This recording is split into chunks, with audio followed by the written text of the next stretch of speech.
Tapos hawak niya yung phone niya. Tapos kinuwento niya sa amin yung nangyari. Kaya mong pag-usapan yan? Okay, sige.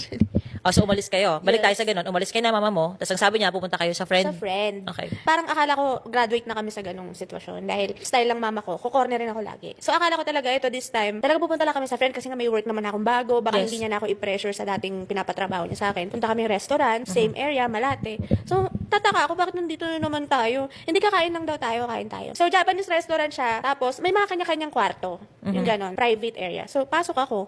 Tapos nandun na, ang dami naming mga katabi. Yung iba, mga babae, may katabi ng customer nila. So ako, pinapatabi niya ako dito sa isang guy. Tapos sinasabihan niya ako na, oh, galingan mo mamaya. So ako na naman, yung trauma response ng katawan ko, nanginginig na naman ako sa takot na, shit, kinokorner mo na naman ako. Nawala na naman akong magagawa kasi saan ako tatakbo. Eh, noong time na yun, parang may lakas na ako ng loob na, hindi, may tatakbuhan ako, may bago akong trabaho, hindi ko na kailangan gawin to ulit. Hanggang sa, tinatagan ko yung loob ko, binabastos ko lahat. Hindi ako sama sa inyo, binabastos ko, naging disrespectful ako sa lahat. Wala akong pake kung mapahiya kami, sumisigaw ako sa restaurant. Tumatakbo ako. Ano time na, syempre, Japanese restaurant, tatanggal ka ng sapatos, di ba? Okay, oo. Kaya ako nakapa-umuwi. Okay. Kasi, Wala ka ng time na ano. wala na akong time, wala na akong pakialam kung wala akong madala or what. Cellphone ko lang hawak kung magbubuka ako, uwi ako kay Tony, uwi ako kasi doon safe ako. Kaya pagbaba ko dun, kahit sobrang hopeless na ako na, ano ba, saan ba ako pupunta, umuwi ako sa'yo. Actually, yung time na umuwi ka sa amin, hindi pa nga nagsasalta nun si Papi. Parang, ano ba? Kasi galit lang eh. Tapos ayaw na magsalita. Tapos maya-maya, nakapagpaamin din si Ate Marie. Teka, sandali nakapaa.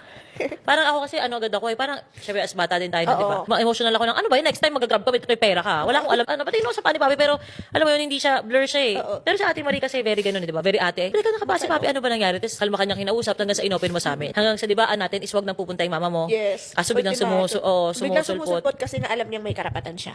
Oo. May, Kasi nga, hindi pa namin na i-reveal sa inyo na ilang taon pa lang ako. Alam Kaya niya parang na- alam niya may alas ako. Hindi nila ako basta-basta. kasi nung tumagal kasi DSWD, Feel na lagi may niyang power siya talaga. over pang me. panlaban sa amin, di ba? Syempre, takot din kami kasi wala din kami alam sa batas or what, di ba? So, nung sunod-sunod na to, nagkaroon tayo ng mga moment, mga bandang 2018, pa 19, 17, 18. Lalo nung 18, meron kang sarili mong right na. Nakasarili.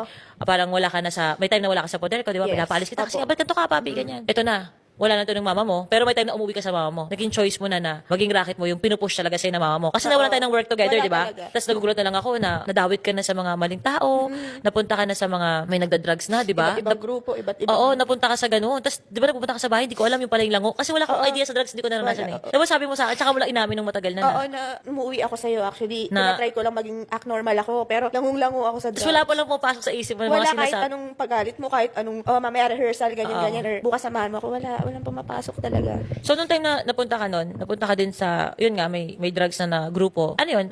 Bakit tinuloy-tuloy mo yun? Doon lang ako nakaramdam ng happiness. Parang feeling ko yun yung nag-fulfill